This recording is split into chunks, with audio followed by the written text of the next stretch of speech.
मेरे प्यारे भाइयों और बहनों, सभी को मेरा जय श्री कृष्णा। आइए आज हम पुरुषोत्तम मास की 30वें अध्याय की कथा सुनते हैं। श्री कृष्ण गोविंद हरे मुरारी, हे नाथ नारायण वासुदेवा। श्री कृष्ण गोविंद हरे मुरारी, हे नाथ नारायण वासुदेवा।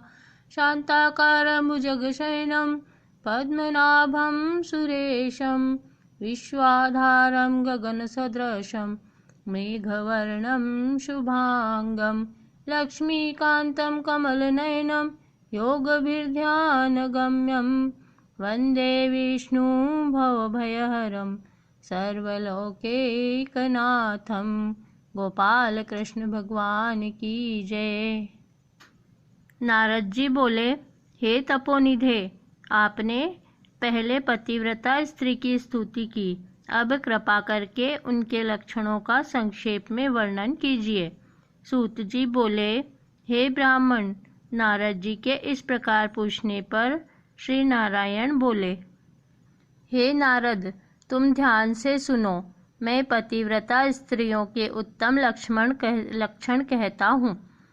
पति चाहे कुरूप हो या स्वरूप, चाहे श्रेष्ठ स्वभाव वाला हो, रोग से युक्त हो या पिशाच, क्रोधी हो या मद्य पीने वाला हो, वृद्ध हो या मूर्ख हो, गूंगा हो या अंधा बहरा हो, भयंकर हो, तो भी पति के मन को आनंद देवें। सास ससुर और विशेष करके अपने पति की भक्ति करें, धर्म के कार्यों में अनुकूल रहें और द्रव्य का संचय करें। जो सदैव घर के काम धंधे में समर्थ हो, आसन, भोजन, मान सम्मान, मधुर भाषण, इनमें हमेशा घर की मुख्य स्त्री को चतुर रहना चाहिए। घर के खर्च के लिए स्वामी ने जो द्रव्य दिया हो, उसी से घर के खर्च को चलाना तथा अपनी बुद्धि से कुछ बचा भी लेना चाहिए। दान के दिए हुए द्रव्य को पाकर अपने ही पास नहीं रख लेना चाहिए। भर्ता की आज्ञा के बिना अपने बंधुओं को कभी भी धन नहीं देना चाहिए। दूसरे बोलना नहीं, संतोष रखना चाहिए। यही पतिव्रता के लक्षण हैं। नारायण बोले, हे नारद, सब लोकों में देवता में पति के बराबर और कोई भी देवता नहीं है। पति की प्रसन्नता से सब कामना पूरी होती है, वह अप्रसन्नता से सब काम नष्ट हो जाते हैं।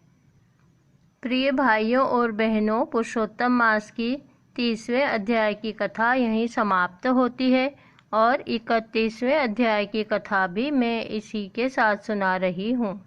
इसके आगे की कथा सुनिए। पुरुषोत्तम मास की दिव्य कथा 31वां अध्याय। सूत जी बोले, हे विप्रों, इस प्रकार नारद मुनि पतिव्रता स्त्रियों के धर्म का वर्णन सुनकर थोड़ा सा और पूछने के लिए बोले। नारायण कहने लगे, हे बद्रीपते, आपने दानों में उत्तम काशी का संपुट कहा है, सो इसका कारण विस्तार पूर्वक हमसे कहिए। श्री नारायण बोले, हे ब्राह्मण, इस व्रत को पहले एक बार श्री पार्वती जी ने किया था। उस समय श्री पार्वती जी ने श्री महादेव जी से पूछा कि कौन सा उत्तम दान देना चाहिए जिससे मेरा पुरुषोत्तम का व्रत संपूर्ण हो जाए। श्री महादेव बोले, काशी का संपुट 30 मालपुए भरकर 7 धागे से लपेटकर विधिवत पूजन करें और व्रत की संपूर्णता के लिए ब्राह्मणों को देवें।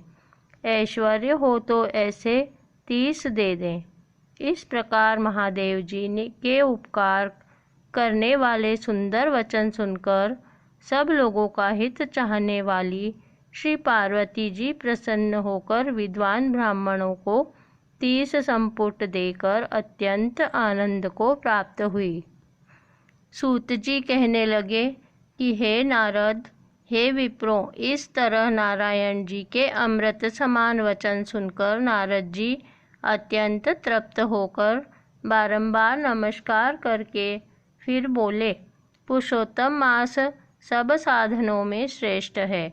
मैंने सब महात्म सुनकर ऐसा ही निश्चय किया है, जिसके सुनने मात्र से ही भक्ति से मनुष्यों के महापाप का नाश हो जाता है।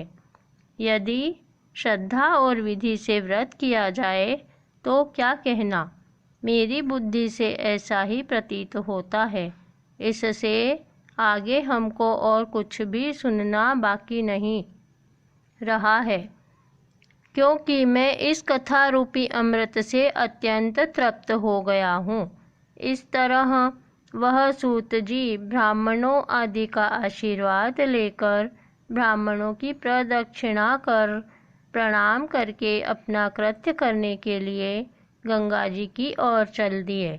और नैमिषारण्य में रहने वाले मुनि आपस में कहने लगे कि यह पुरुषोत्तम का महात्मा अत्यंत श्रेष्ठ है और पुराना है, भक्तजनों को मनवांछित फल देने में कल्पवृक्ष के समान है।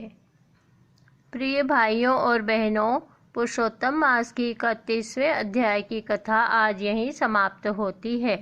श्री कृष्ण गोविंद हरे मुरारी, हे नाथ नारायण वासुदेवा, अच्युतं केशवं राम नारायणं कृष्ण दामोदरं वासुदेवं भजे।